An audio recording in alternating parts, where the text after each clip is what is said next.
إن الحمد لله نحمده ونستعينه ونستغفره ونعوذ بالله من شرور أنفسنا ومن سيئات أعمالنا من يهده الله فلا مضل له ومن يضلل فلا هادي له وأشهد أن لا إله إلا الله وحده لا شريك له وأشهد أن محمدا عبده ورسوله يا أيها الذين آمنوا اتقوا الله حق تقاته ولا تموتن إلا وأنتم مسلمون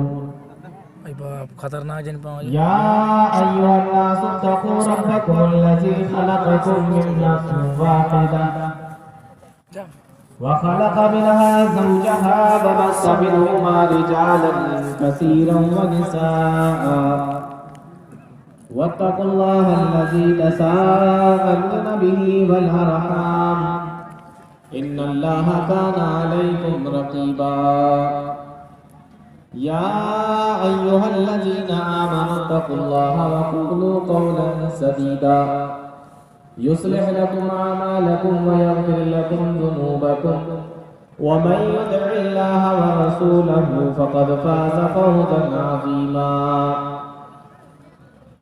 أما بعد فإن خير الحديث كتاب الله وخير الهدي هدي محمد صلى الله عليه وسلم وشر الأمور محدثاتها وكل محدثة بدعة وكل بدعة ضلالة وكل ضلالة في النار أعوذ بالله السميع العليم من الشيطان الرجيم بسم الله الرحمن الرحيم ومن يطع الله ورسوله يدخله جنات تجري من تحتها الأنهار خالدين فيها وذلك الفوز العظيم ومن يعص الله ورسوله ويتعد حدوده يدخله نارا خالدا فيها وله عذاب مهين جناب صدر محترم باوقار معزز علماء کرام دور اور پاس سے تشریف لائے محترم سامعین نوجوان ساتھیوں پیارے بچوں اور اسلامی ماں و بہنوں ہم اور آپ لوگ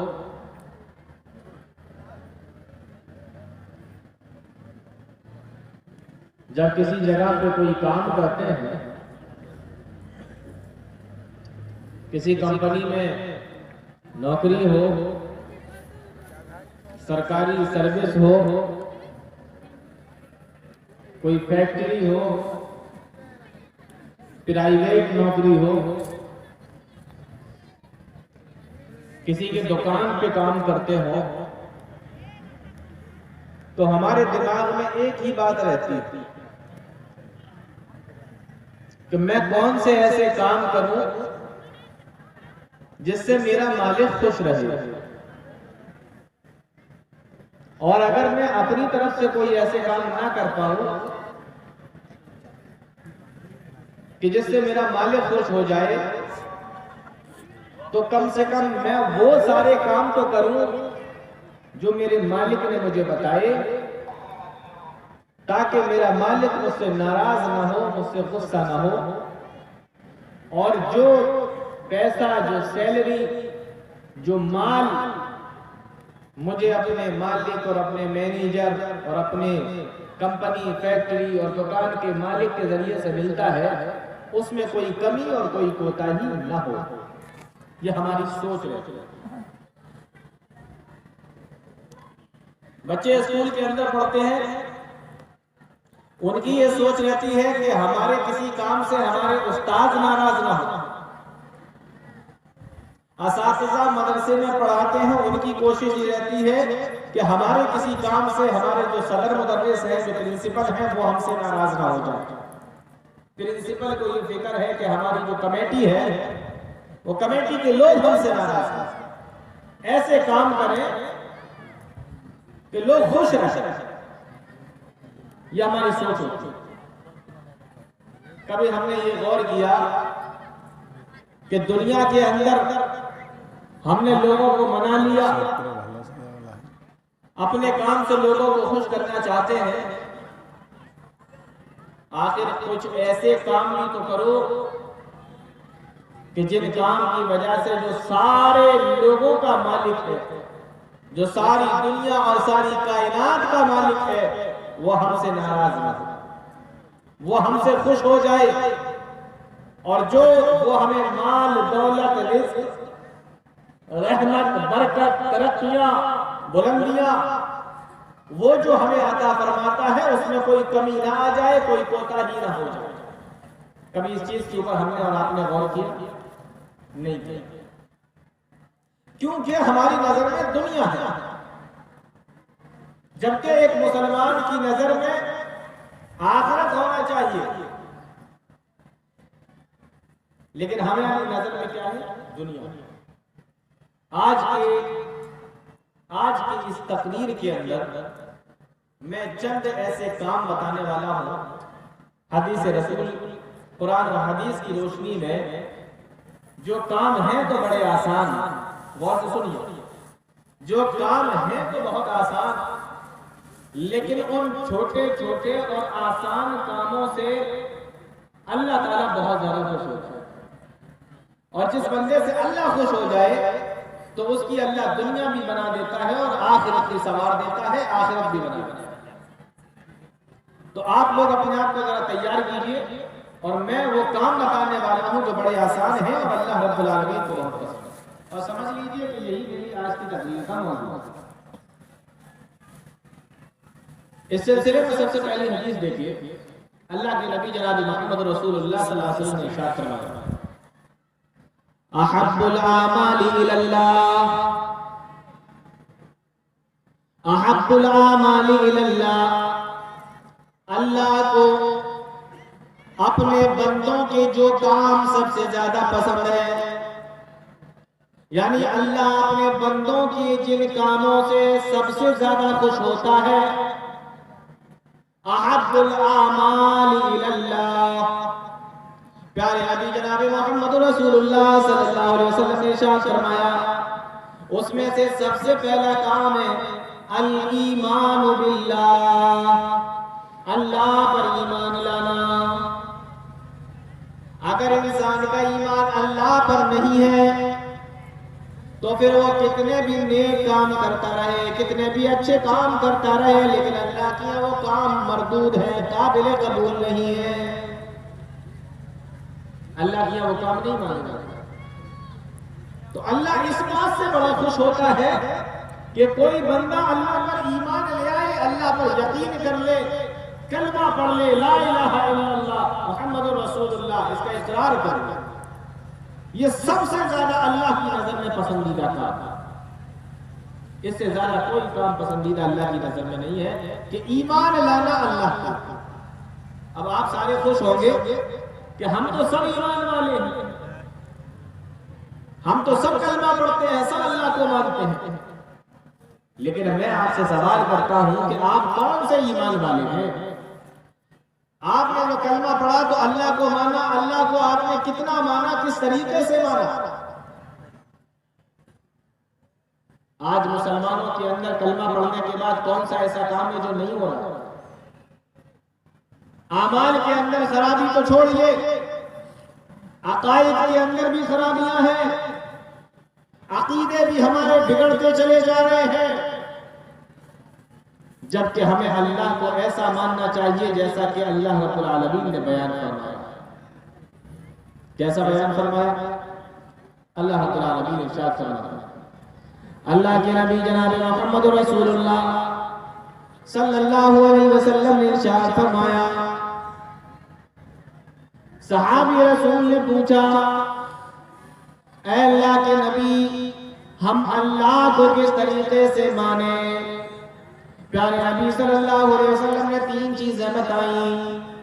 اللہ کو ماننے کا مطلب یہ ہے کہ اللہ کی ربوبیت کا اقرار کیا جائے، اللہ کی الوہیت کا اقرار کیا جائے، اللہ کے اسماء و صفات کو بھی مانا جائے، یعنی ساری کائنات کا بنانے والا اللہ ہے، ساری کائنات کا پیدا کرنے والا اللہ ہے، اولاد دینے والا اللہ ہے، روزی روٹی دینے والا اللہ ہے، بگڑی بنانے والا اللہ ہے، شفا دینے والا اللہ ہے، تمام کائنات کا بنانے والا اور اس کو چلانے والا اللہ رب العالمین ہے۔ یہ ایمان لانا، یہ نہیں کہ اولاد ہم کسی اور سے مانگ رہے ہیں، بچہ کسی اور سے مانگ رہے ہیں، روزی روٹی کسی اور سے مانگ رہے ہیں، ایسے نہیں۔ ہر انسان نماز کے اندر کھڑا ہوتا ہے اور نماز میں نیت باندھ کر ہاتھ باندھ کر کہتا ہے الحمدللہ رب العالمین، تمام تعریفیں اس اللہ کے لیے جو سارے جہان کا رب ہے، سارے جہان کا پالنے والا ہے، سارے جہان کا پروردگار ہے۔ یہ وہی رب ہے کہ جب اللہ نے آدم علیہ السلام کی پیٹھ پہ ہاتھ پھیرا تھا، کوئی انسان دنیا کے اندر نہیں آیا تھا، ابھی دنیا کے اندر آنا باقی تھا، اللہ رب العالمین نے پیٹھ کے اوپر ہاتھ پھیرا۔ اللہ کا قرآن کہتا ہے کہ قیامت تک جتنے لوگ پیدا ہونے تھے سارے کے سارے نکل کر باہر آ گئے۔ اللہ نے سب سے ایک ہی سوال کیا، بتاؤ الست بربکم، کیا میں تمہارا رب نہیں ہوں؟ تو سب نے کہا تھا قالوا بلا شہدنا، اے ہمارے پروردگار ہم اس بات کی گواہی دیتے ہیں کہ بے شک تو ہمارا رب ہے۔ اسی رب ہونے کی گواہی ہی نماز کے اندر دیتے ہیں، الحمدللہ رب العالمین۔ اور جب مرنے کے بعد قبر میں دفن کر دیے جاؤ گے تو یہی سوال پوچھا جائے گا، اور سب سے پہلا سوال بھی یہی کیا جائے گا کہ بتاؤ من رب کا، تمہارا رب کون ہے؟ تو اللہ کو ایسے ماننا کہ اس کی تمام جو اس کی ربوبیت ہے اس کا اقرار کیا جائے۔ ہم پڑھ لیتے ہیں نماز کے اندر، سن لیتے ہیں، بہت سے لوگوں نے سینکڑوں دفعہ ہزاروں دفعہ پڑھا ہوگا، سنا ہوگا کہ اللہ ہمارا رب ہے، لیکن کبھی سوچا کہ رب کہتے کس کو ہے؟ رب ہوتا کیا ہے؟ میں آپ کو ایک مثال سے سمجھاتا ہوں کہ رب کس کو کہتے ہیں۔ ایک چھوٹا سا بچہ ہے، ابھی پیدا ہوا، چھوٹا سا بچہ ابھی پیدا ہوا، ماں نے سوچا اس بچے کو دودھ پلا دے، بہت سے سننا مثال، ماں نے سوچا اس بچے کو دودھ پلا دیتے ہیں، بھوک کی وجہ سے رو رہا ہے۔ ماں نے اٹھایا اور اٹھانے کے بعد اس کو اپنے سینے سے لگایا، اور جیسے ہی اس کے منہ کے اندر اپنے سینے کو رکھا، بچے نے اپنے ہونٹوں کو ہلانا شروع کر دیا، چوسنا شروع کر دیا، اور بچے نے دودھ پی لیا اور بچے کا پیٹ بھر گیا۔ مجھے یہ بتاؤ کہ وہ ذرا سا چھوٹا سا بچہ جس کو بولنا نہیں آتا، جس کو چلنا نہیں آتا، جو بتا نہیں سکتا، بول نہیں سکتا، کچھ کہہ نہیں سکتا، یہاں تک کہ اگر ماں کچھ بولے تو سمجھ نہیں سکتا، باپ کچھ بولے تو سمجھ نہیں سکتا، ابھی چھوٹا سا بچہ ہے، 2 گھنٹے 4 گھنٹے 8 گھنٹے کا بچہ ہے، اتنے چھوٹے سے بچے کو یہ کس نے بتا دیا کہ جو ماں نے تیرے منہ میں اپنا سینہ رکھا ہے، اپنی پستان رکھی ہے، یہ جو تیرے منہ میں آیا ہے نا، اس کو تو چوس تو تیرا پیٹ بھر جائے۔ یہ کس نے بتایا؟ ماں نے بتایا۔ ماں بتاتی بچے کے سمجھ میں نہیں آتا، کیونکہ ابھی تو اس کو کچھ پتا ہی نہیں ہے۔